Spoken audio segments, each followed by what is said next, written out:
Bueno, pues buenas tardes a todos. Espero que todos se encuentren bien de salud y sus familias, junto con sus familias. Y pues de nuevo quiero agradecer la invitación para impartir esta plática plenaria de la División de Gravitación y Física Matemática, que he titulado La Cosmología del siglo XXI, como lo pueden ver en esta primera transparencia. Yo trabajo en el Departamento de Física en la Universidad de Guanajuato y bueno, he puesto los logos de las asociaciones a las que pertenezco, en las que he participado y que creo que han sido importantes para la investigación que realizo en cosmología. En primer lugar, la Universidad de Guanajuato, también el CONACYT, pero un agradecimiento también muy especial a la Sociedad Mexicana de Física, especialmente en su aniversario número 70, y también a la División de Gravitación y Física Matemática. Pero no quiero dejar de mencionar también al Instituto Avanzado de Cosmología y la Academia Mexicana de Ciencias. Lo que les voy a platicar es parte de lo que he aprendido sobre los modelos cosmológicos. Y bueno, si digo alguna cosa equivocada, es completamente mi responsabilidad. Las asociaciones a las que pertenezco no tienen por qué cargar con esa culpa.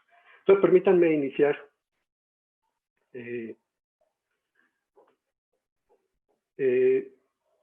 primero introduciendo el concepto de cosmología, que es la cosmología.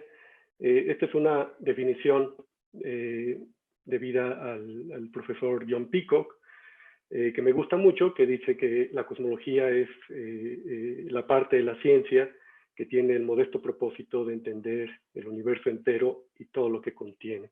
Y creo que refleja de manera irónica lo que el gran reto que tiene la cosmología por delante, que es describir, entender el universo.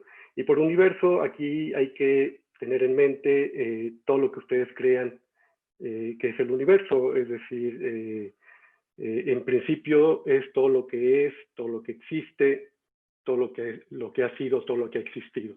Entonces el propósito es poder describir ese todo que vemos a nuestro alrededor. La cosmología, como parte de la ciencia, pues tiene que trabajar sobre leyes y fundamentos científicos. Y entonces el cuadro que les voy a presentar sobre el universo que tenemos ahora está basado en las leyes de la física que hemos descubierto. Y por lo tanto nos sujetamos a esas leyes de la física para tratar de entender el universo y tener una imagen concreta de él. Una una advertencia muy fuerte, ya la tenemos desde el 31, de hace casi 100 años, por De Sitter, que en aquel entonces nos decía que no debe ser olvidado, que toda esta discusión acerca del universo involucra una tremenda extrapolación, la cual es una operación muy peligrosa. Entonces, esto hay que tenerlo en mente. Esta extrapolación a la que se refería De Sitter tiene que ver con tiempos y distancias mucho más allá de lo que estamos acostumbrados en nuestra experiencia diaria. Y bueno, en la figura que muestro a la derecha es una ilustración muy sencilla de una idea que se tenía del universo, digamos, en la época medieval europea. Simplemente teníamos a la Tierra como el centro del universo, de todo lo que es y todo lo que existe, una esfera de estrellas, el Sol entre ellas, girando alrededor de la Tierra, y más allá de esa esfera de tierra, los cielos refiriéndose a una zona fuera de nuestra comprensión, posiblemente donde vivían las deidades, y que estaba más allá de nuestra comprensión como seres humanos. Pero esta imagen obviamente cambió radicalmente a partir del establecimiento de la ciencia moderna, y pues es lo que les quiero platicar el día de hoy de manera sencilla, ¿no? En todo esto me voy a referir al modelo estándar cosmológico, que también es conocido por sus iniciales LCDM, de Lambda Cold Dark Matter, de esta frase en inglés, lambda, que se refiere a la constante cosmológica en la teoría de la relatividad general, y Cold Dark Matter por una de las componentes principales que creemos existe en el universo y que es la materia oscura fría.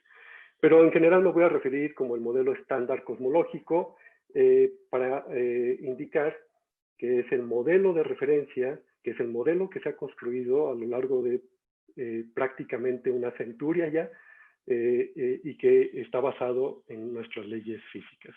Entonces todo comienza aquí, pongo en el lado izquierdo un listado de lo que creo son los eventos principales que han guiado la cosmología en los últimos 100 años. Todo comienza con la teoría de la relatividad general de Einstein, porque a partir de ella se pudo formular un modelo cosmológico realmente fértil y que realmente pueda describir la naturaleza del universo real, porque es nuestra teoría de la gravedad, nuestra teoría moderna de la gravedad, y solamente a partir de ella se podía formular un modelo cosmológico. De hecho, lo que podemos considerar como el primer artículo cosmológico en el sentido moderno de la palabra fue hecho por el mismo Einstein en 1917, donde introduce lo que conocemos ahora como el principio cosmológico de Einstein, precisamente. Después viene todo un desarrollo a partir de la relatividad general para explicar la expansión del universo que se descubre a finales de los años 20 y elaborar toda una teoría que ahora conocemos como la teoría de la gran explosión, del Big Bang, que se desarrolló a partir de esta expansión del universo, del proceso de nucleosíntesis, de preguntarse de dónde venían los elementos químicos que vemos en el universo, si pudieran tener un origen cósmico, no solamente estelar. Después viene el descubrimiento de la radiación del fondo cósmico en los 60s. Después tenemos el estudio de lo que se llaman las curvas de rotación en galaxias, que llevó a la formulación o al establecimiento muy fuerte de la existencia de lo que ahora conocemos como la materia oscura. Ya a finales del siglo XX, el gran descubrimiento de la expansión acelerada del universo. No solamente que está en expansión el universo, que se manifiesta a través del alejamiento de las galaxias unas con respecto de otras, sino que también ese alejamiento iba aumentando, se iba acelerando. Después, la confirmación de la existencia de lo que se llaman las oscilaciones acústicas bariónicas, ya a principios del siglo XXI. También la recolección de catálogos de galaxias, también entrando ya el siglo XXI, bueno, ya se iniciaba a finales del siglo XX, pero ya entrando muy en forma, obteniendo información muy útil sobre el universo a partir de este siglo XXI. Y bueno, no hay que dejar de mencionar el descubrimiento de las ondas gravitacionales, bueno, la confirmación de la existencia de ondas gravitacionales, de acuerdo como lo predice la relatividad general, y también de los agujeros negros. En las imágenes de la derecha, pues pueden identificar a Einstein, y también pueden, pero en la parte, en la fotografía inferior izquierda, he querido mostrar también a Georges Lemaître, que también fue de los pioneros en formular el modelo cosmológico que conocemos ahora, y en la parte derecha pueden ver, si es que no me equivoqué, un sketch que él mismo produjo sobre las posibles trayectorias de expansión del universo a partir de la relatividad general y el principio cosmológico de Einstein. Entonces, a esto me refiero que tenemos más, o casi un poquito más de una centuria de que este modelo se ha estado desarrollando. Y pues no hay que dejar de mencionar que parte de los desarrollos más recientes han sido reconocidos con el Premio Nobel de Física. Aquí solamente quiero mostrar el de 2017, precisamente con las ondas gravitacionales, y bueno, no olviden que tenemos una plática relacionada con esto. El Premio Nobel del año pasado, que fue otorgado una parte de él al profesor James Peebles, precisamente por todos los desarrollos teóricos importantes de las últimas décadas en los que él fue un actor central y que, pues bueno, nos han ayudado a entender al universo actualmente. Y por último, pues el Premio Nobel de este año por el el tema de los agujeros negros, ¿no? Posiblemente habrá oportunidad de que puedan echar un vistazo a los trabajos de estos investigadores del Premio Nobel de este año, en física de este año. Bueno, entonces permítanme pues entrar un poco más en materia. El modelo estándar cosmológico se dice que está basado en 6 números. He puesto esos 6 números en la columna que ustedes pueden ver a la izquierda. Son los siguientes conceptos: la densidad de materia bariónica, así le llamamos en cosmología, que tiene que ver con cuánta de la densidad actual de la materia en este universo está conformada por la materia ordinaria, de la la que estamos formados nosotros, la materia ordinaria de la que están formados los elementos químicos, y en última instancia, la materia que es descrita por el modelo estándar de la física de partículas. Entonces, es un nombre histórico, no es un nombre muy exacto, llamarle bariónico, pero en cosmología nos referimos a esa componente de materia. Después viene la densidad de materia oscura, también cuánta de la densidad en el universo está conformada por esta componente llamada materia oscura,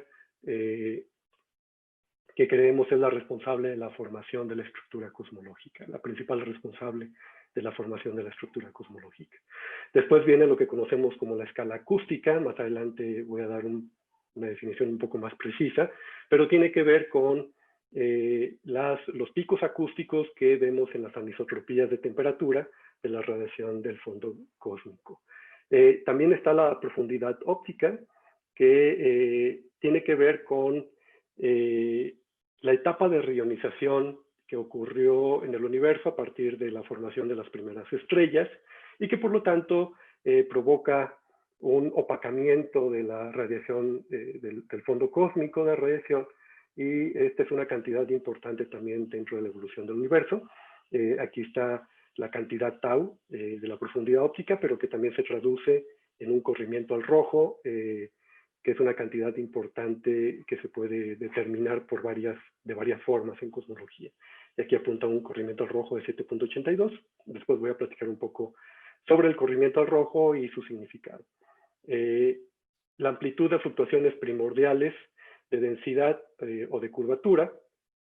Esto tiene que ver con que muy al principio del desarrollo del Big Bang, no tenemos un universo que sea completamente homogéneo isotrópico, sino que tiene pequeñas perturbaciones de densidad, y estas están cuantificadas en términos de una amplitud, que es este número, amplitud de fluctuaciones primordiales, y en términos de un índice espectral, NS, que también está ahí escrito.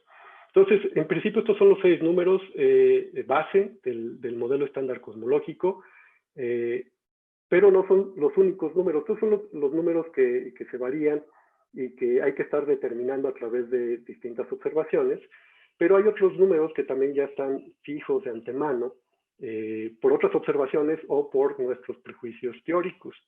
Entonces, hay que agregar además los números de la curvatura espacial del universo, que en este modelo estándar se asume como 0, no hay una curvatura espacial para el universo. También la presencia de una constante cosmológica, también que está dada en términos de la densidad con la que contribuye al material completo del universo. Tenemos la temperatura del fondo cósmico de radiación, los famosos 2.72 Kelvin de este fondo cósmico que se descubrió, y a partir de esta temperatura podemos determinar también qué cantidad de la densidad de materia en el universo está conformada por los fotones de este fondo cósmico. Y por último, también la presencia de un fondo cósmico de neutrinos. Aquí en el modelo estándar se asume que son 3 especies de neutrinos, 2 sin masa y 1 masivo, dentro de lo que se conoce como una jerarquía normal, y que la suma de las masas de los neutrinos es de 0.06. Perdón, aquí me faltan las unidades, electron volts.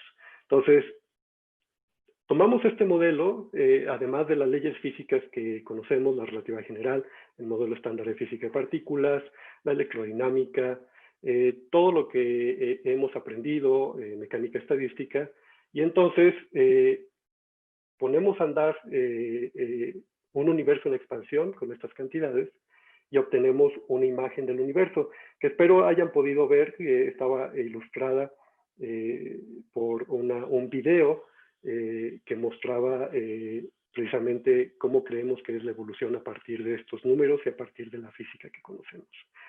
Más adelante voy a platicar al respecto, pero esto es simplemente para ilustrar la diferencia que tenemos de la imagen del universo actualmente con respecto a lo que se pensaba hace varios centurias. Entonces déjenme entrar un poco más en explicación de qué significan algunos de estos números. El principio cosmológico de Einstein lo formula Einstein como una manera de simplificar el tratamiento teórico del universo completo dentro de su teoría de la relatividad general, y simplemente establece que la distribución espacial de la materia en grandes volúmenes del universo es homogénea, de densidad constante en todo lugar, e isotrópica, distribuida de igual forma en todas direcciones al observarla desde todo lugar.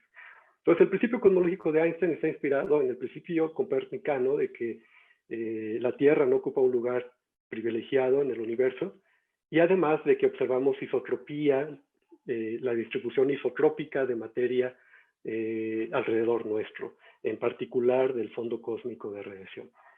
Eso simplifica la forma en que debemos tratar teóricamente el modelo del universo y nos lleva, por ejemplo, a la métrica de Friedman, Robertson, Walker, Lemaître, que bajo el principio cosmológico establece que el universo podría tener tres tipos de curvatura que llamamos cerrada, plana o abierta. Aquí en la métrica existe un parámetro muy importante que conocemos como el factor de escala, que yo lo voy a estar representando con la letra A, y que es un factor que depende del tiempo, es una función del tiempo, y que nos da la referencia de escala entre lo que llamamos posiciones comóviles y posiciones físicas.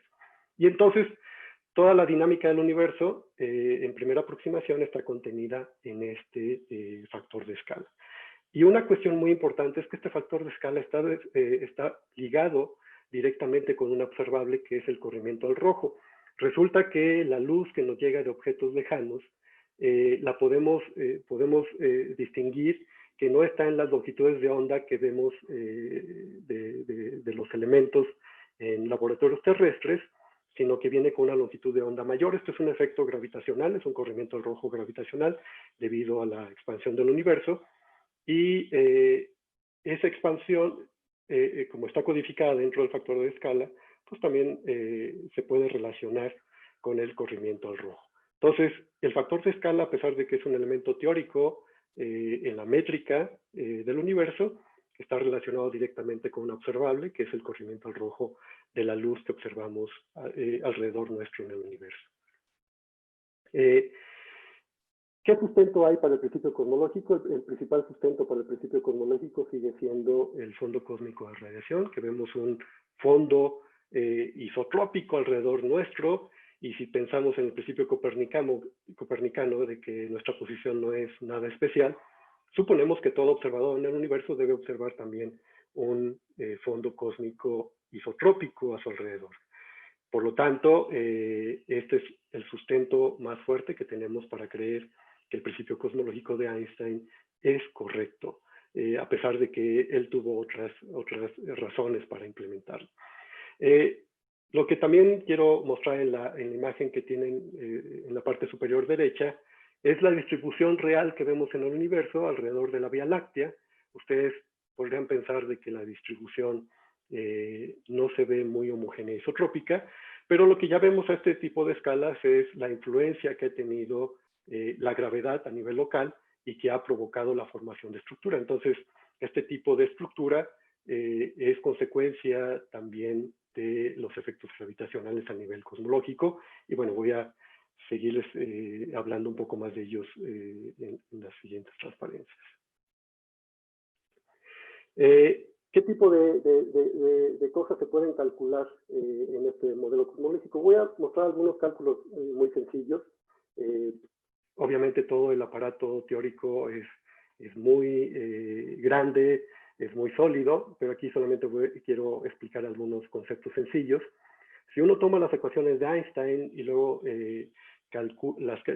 determina todas las cantidades utilizando la métrica de Friedman-Robertson-Walker, uno llega a la ecuación fundamental de la cosmología que conocemos como la ecuación de Friedman, que es una ecuación diferencial para el factor de escala del universo.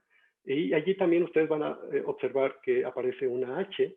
Esta H se conoce como el parámetro de Hubble y no es otra cosa más que la razón de expansión del universo.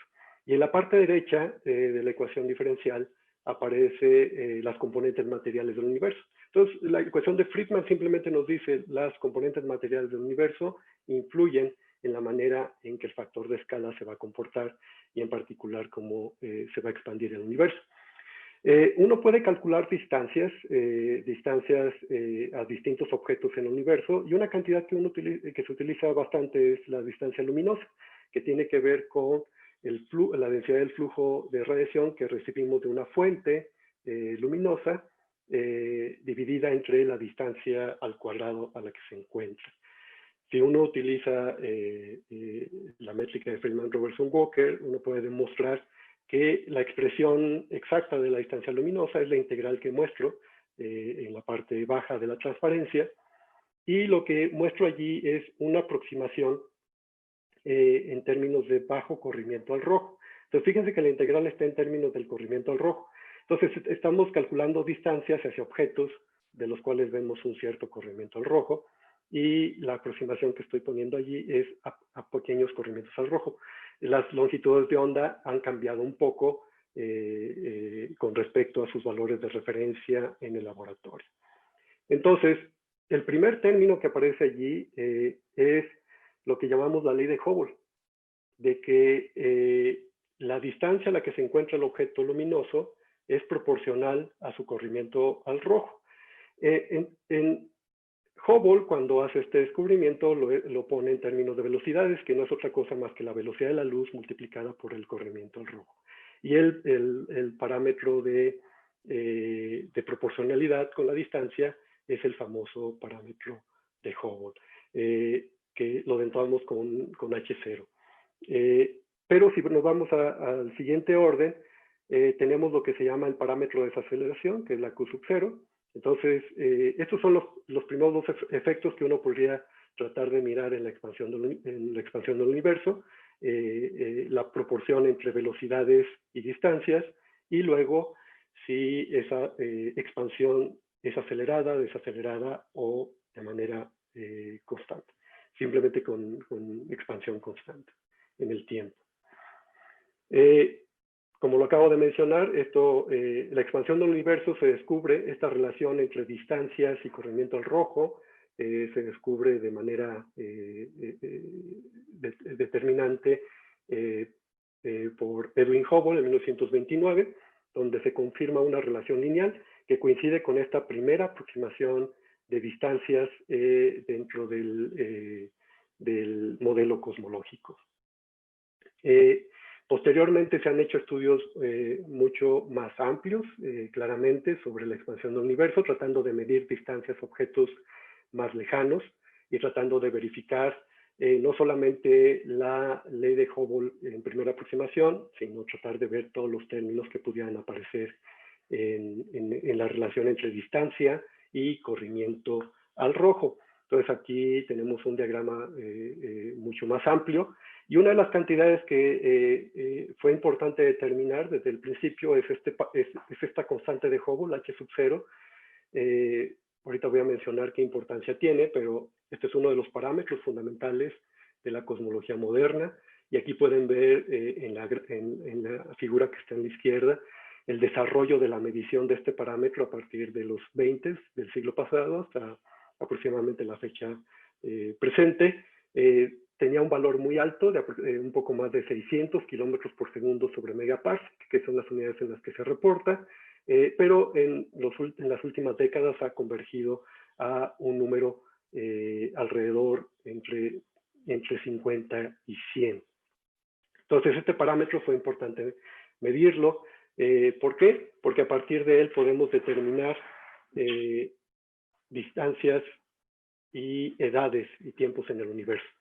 Entonces, aquí les muestro en la parte derecha cómo con el modelo cosmológico se calcula la edad del universo, es a partir de estas integrales, la edad del universo y el radio del universo observable.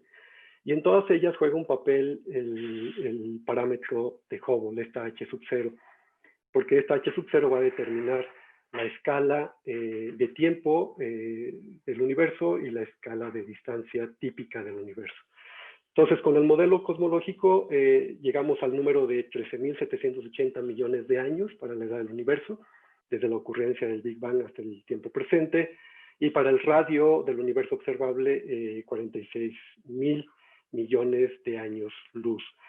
Noten que aquí este número de 46.000 millones de años luz es mayor que simplemente multiplicar la velocidad de la luz por la edad del universo, y esto es un efecto de la expansión del universo. El universo parece tener un tamaño más grande que simplemente la edad del universo multiplicada por la velocidad de la luz.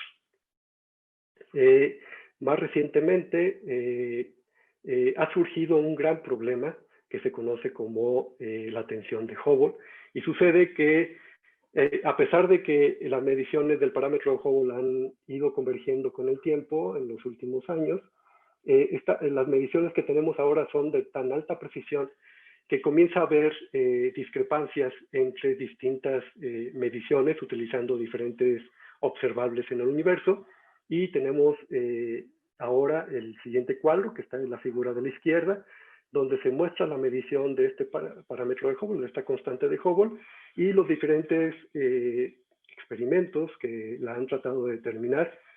Y el problema es que ahora la precisión es tan alta en cada uno de ellos que resulta que no son consistentes, hay discrepancia en determinar. Aunque le llaman la tensión de Hubble, yo le llamo la tensión de la edad del universo, que no estamos seguros exactamente cuál es la edad del universo hasta que no tengamos claro cuál es el parámetro de Hubble correcto que le corresponde. Simplemente una noticia muy reciente, en el lado derecho ustedes pueden ver una publicación de este mes pasado, que se llama precisamente la primera medición del parámetro de Hubble utilizando agujeros negros binarios. Entonces, utilizando las ondas gravitacionales ya es posible estar haciendo determinaciones también del parámetro de Hubble. Desafortunadamente, por ahora la medición tiene un error muy grande y bueno, no nos ayuda a tratar de resolver la discrepancia que se observa con otras observaciones, pero esto seguirá progresando y posiblemente las ondas gravitacionales nos ayuden a determinar cuál es el valor correcto del parámetro de Hubble. Bueno, vayamos más hacia tiempos recientes. En el 2011 se otorga el Premio Nobel de Física por el descubrimiento de la aceleración del universo, porque ahora ya a finales del siglo XX se pudieron observar objetos luminosos más lejanos y por lo tanto intentar medir la relación entre distancia y corrimiento al rojo hacia corrimientos al rojo mayores que los que había intentado Hubble, y con eso ya fue posible medir lo que conocemos como el parámetro de desaceleración. De acuerdo al modelo estándar cosmológico, ese parámetro de desaceleración es atribuible a la presencia de la constante cosmológica. Entonces ahí pueden ver la expresión exacta que uno encuentra en este modelo cosmológico, y entonces el parámetro de desaceleración está ligado con la cantidad de materia que es descrita por una constante cosmológica en el universo. Y ahí está el valor medido. Se le llama parámetro de desaceleración por cuestiones históricas, porque todo el mundo pensaba que la expansión iba a desacelerarse más que acelerarse, y ya se le quedó el nombre, y por lo tanto tiene un valor negativo que significa pues lo opuesto, ¿no? Que la expansión del universo es acelerada.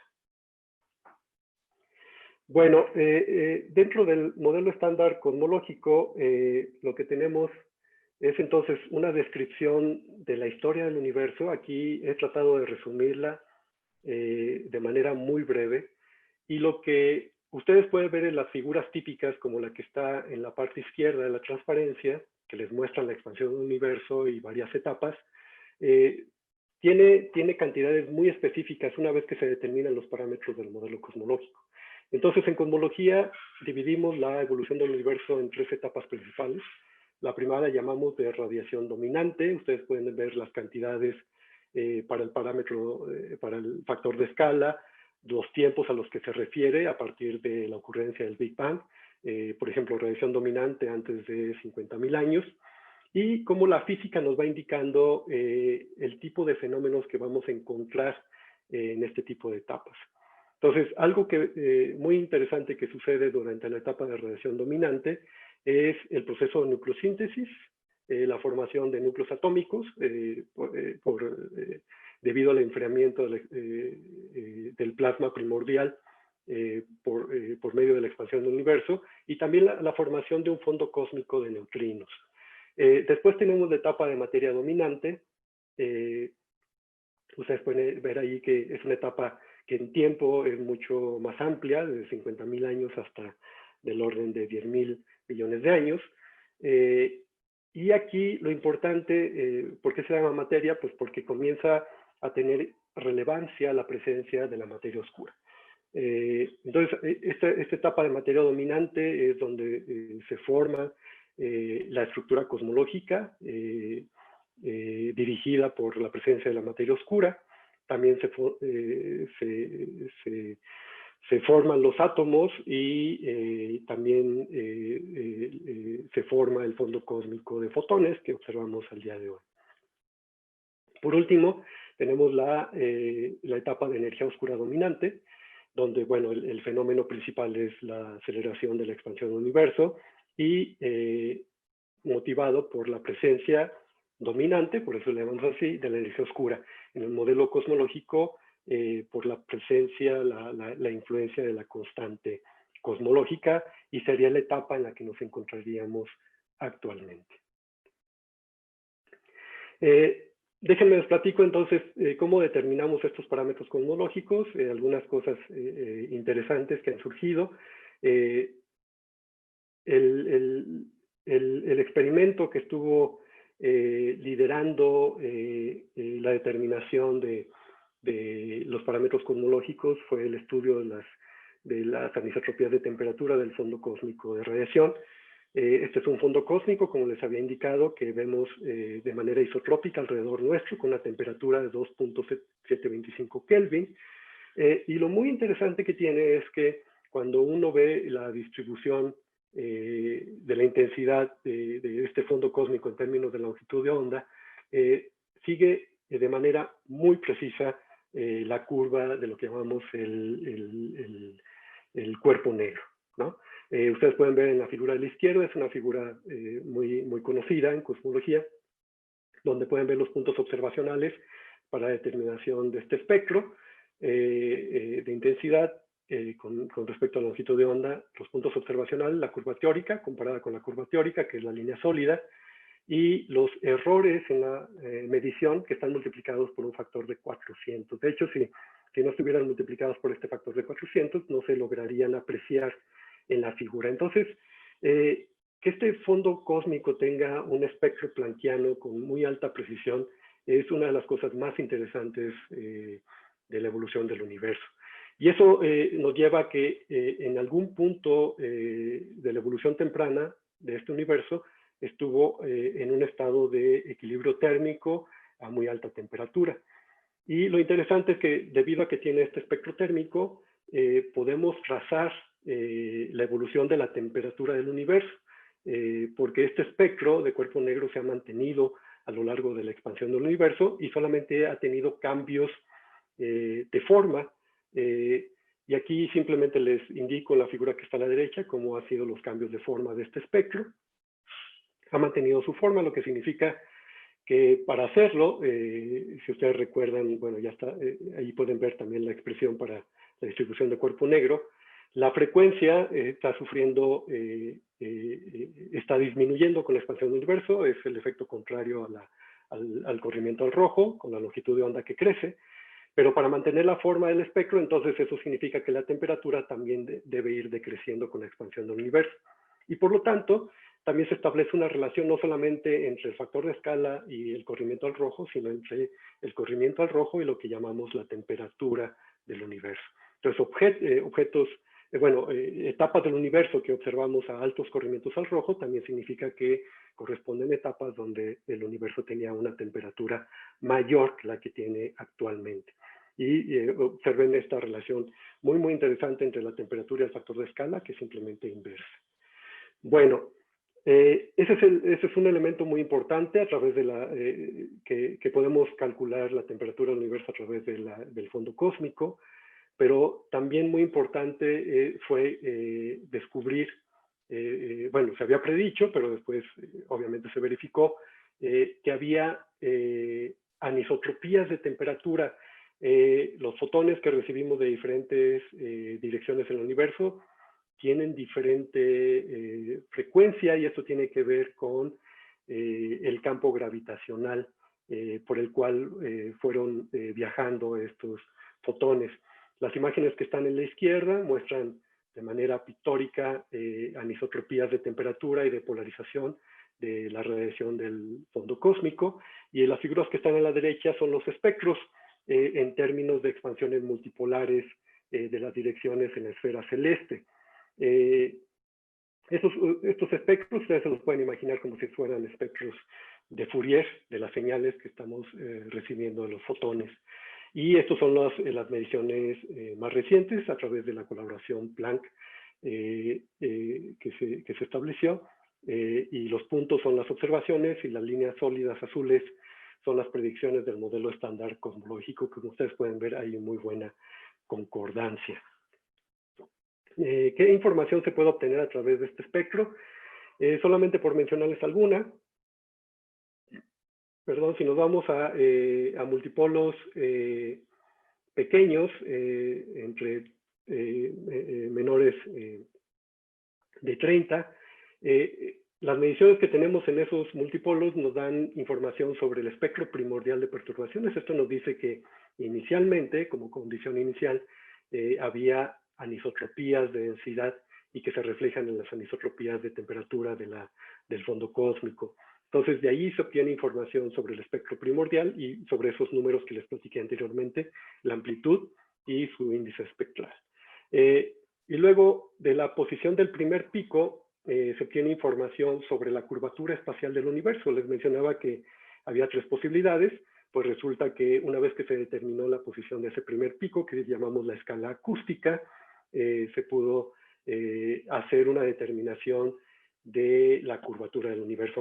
Aunque el modelo cosmológico establece que es 0 por principio, si ustedes ponen esto como un parámetro a determinar, la cantidad que aparece es esta, 0.0007, muy pequeña, y por lo tanto creemos que el modelo estándar cosmológico está correcto si lo tomamos simplemente como curvatura 0 y consideramos un universo plano.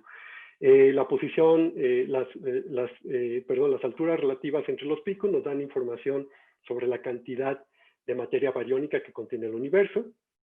De ahí se obtiene que la cantidad bariónica en este universo debe ser actualmente del 4.6% aproximadamente, no puede ser del 100%. Es una cantidad pequeña y por lo tanto eso también da pie a pensar que hay otras componentes que conocemos como materia oscura y energía oscura, que deben llenar el resto que es el 96%.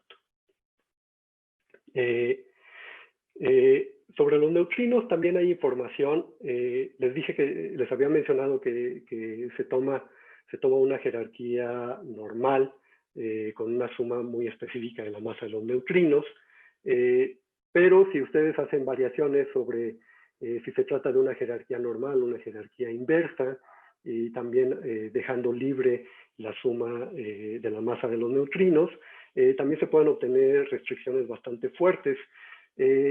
Por ahora, parece que hay preferencia por una jerarquía normal, porque se está estableciendo un límite que, bueno, parece que las observaciones cosmológicas están indicándonos que la suma de estos neutrinos debe ser menor, están llegando ya casi a esa frontera menor de 0.1 electron volt, perdón, y por lo tanto parece que la cosmología nos está indicando que es la jerarquía normal. Bueno, más adelante vendrán otras observaciones del fondo cósmico que intentarán llegar no de los microkelvin que estamos en este momento. Ustedes pueden ver que las escalas en las figuras son del orden de microkelvin, sino con la esperanza de llegar a los nanokelvin. Entonces, en las próximas décadas seguirá fluyendo información del fondo cósmico de radiación. Otra observación que también es muy importante es las oscilaciones acústicas bariónicas, y esto también tiene que ver, es una física muy relacionada con la formación de los picos acústicos de las anisotropías. Ustedes pueden ver en esta animación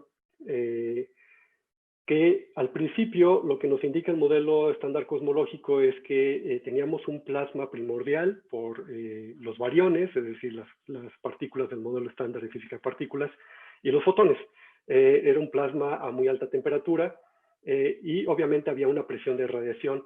Y esta presión de radiación también estaba jalando al gas, se llama el arrastre de los bariones por la presión de radiación de los fotones que estaban a muy alta temperatura.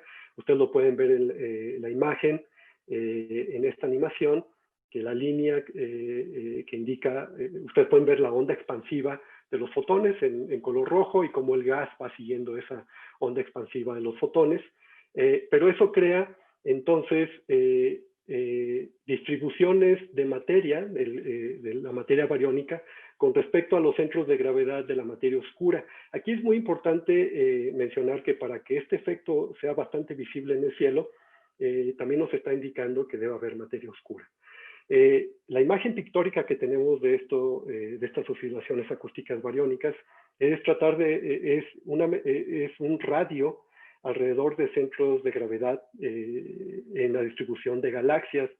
Ustedes pueden ver que son como círculos que se deben ver en la distribución de galaxias. Obviamente la imagen está muy simplificada.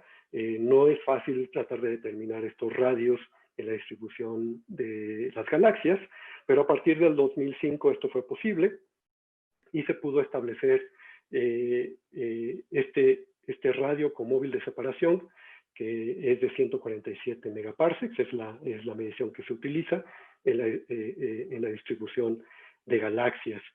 Entonces es un fenómeno muy similar al que da nacimiento a los picos acústicos de las anisotropías, pero aquí es un efecto que se mira en la distribución de galaxias.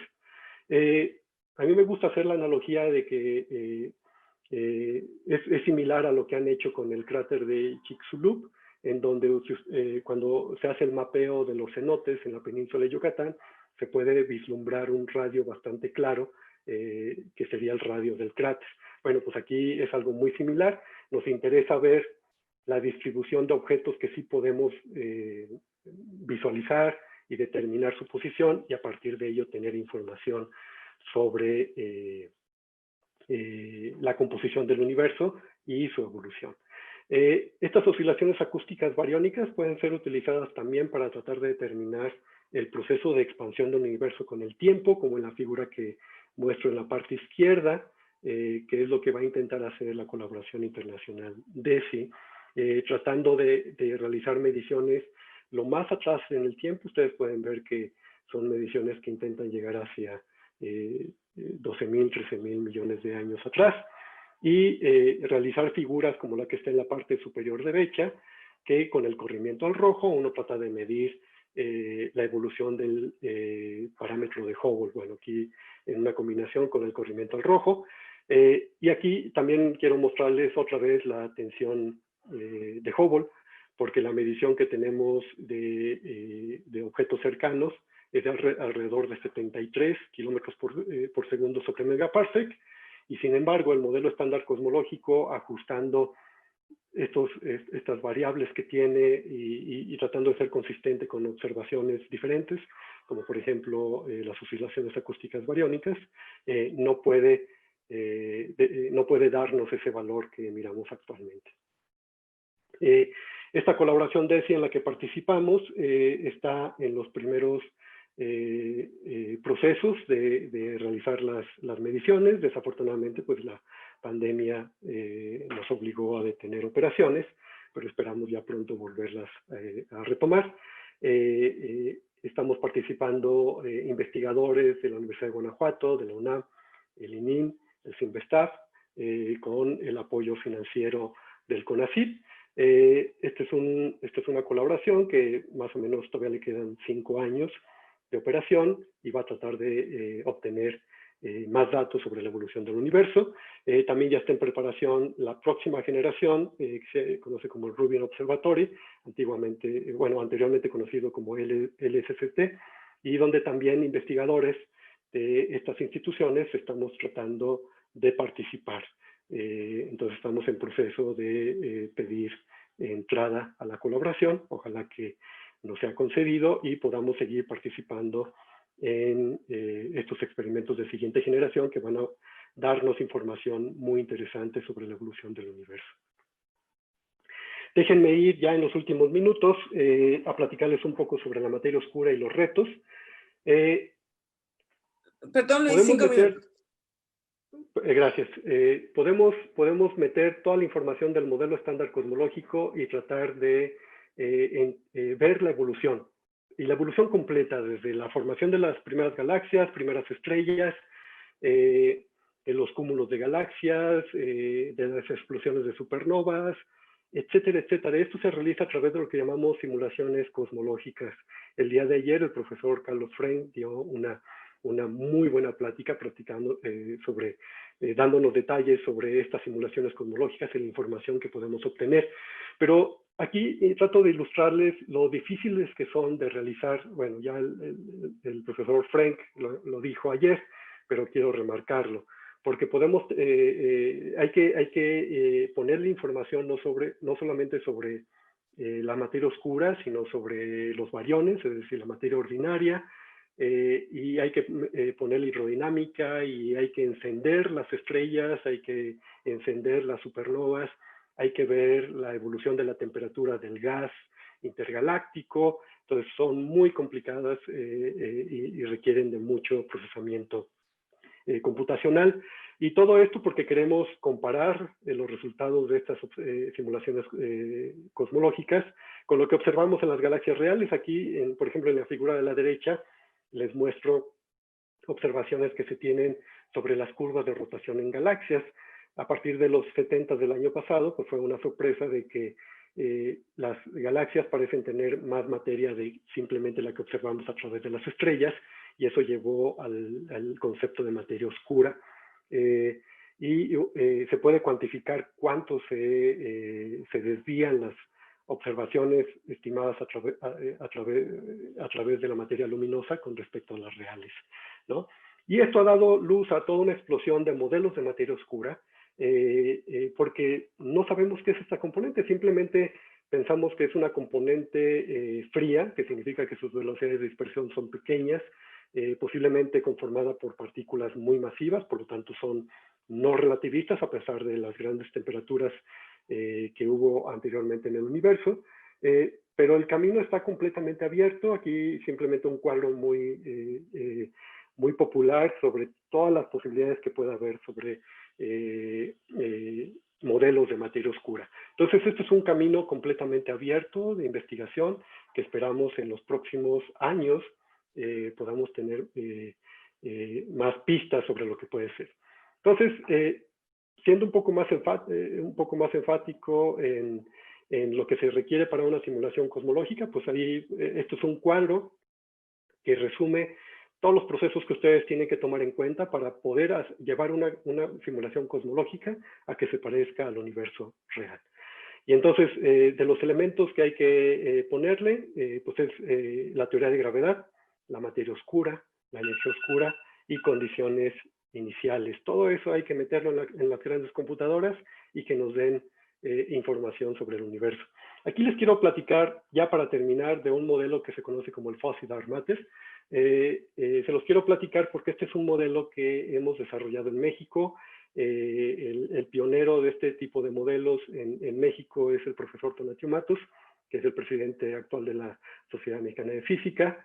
Y comenzamos hace un par de décadas trabajando en la posibilidad de tener un bosón ultraligero como la explicación para la materia oscura. En aquel entonces había otros grupos en el mundo trabajando en la idea, parecía muy exótica y se quedó con el nombre de Fuzzy Dark Matter, que es como se conoce más ampliamente.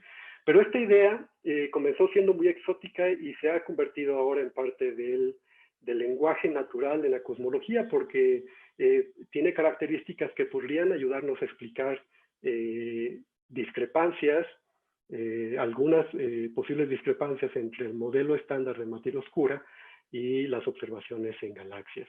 Entonces se han realizado simulaciones cosmológicas con este modelo. Aquí simplemente les muestro una comparación entre el modelo estándar cosmológico, que es la figura, el panel superior izquierdo, y este que aparece el Fuzzy Dark Matter en el panel inferior derecho.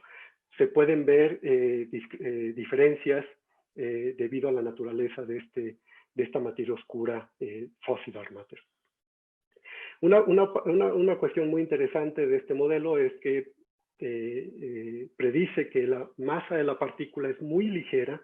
Estamos hablando del orden de 10 a la menos 22 electronvolts. Este tipo de masa tan ligera lo hace concordar muchas veces con las observaciones que tenemos a nivel astrofísico y cosmológico. Aquí les muestro una figura donde se ha tratado de determinar la masa de esta partícula, haciendo comparaciones de las predicciones del modelo con distintas observaciones cosmológicas. En el recuadro azul he puesto el rango interesante de masas entre 10 a la menos 23, 10 a la menos 21 electronvolts, y las distintas observaciones en barras que excluyen. Entonces ustedes pueden ver que algunas excluyen ese intervalo, otras lo favorecen. Entonces este modelo sigue estando en discusión si puede ser una respuesta adecuada al problema de la materia oscura. Y bueno, con esto mi última transparencia, volvemos al principio. Espero que hayan comprendido un poco mejor a lo que me refería con el modesto propósito que tenemos de entender el universo y todo lo que lo compone. No olviden que todo esto está basado en nuestras teorías físicas. Entonces, si nuestras teorías físicas cambian, va a cambiar nuestra concepción del universo, claramente, y siempre hay que tener a la mano esta advertencia de que estamos haciendo una gran extrapolación.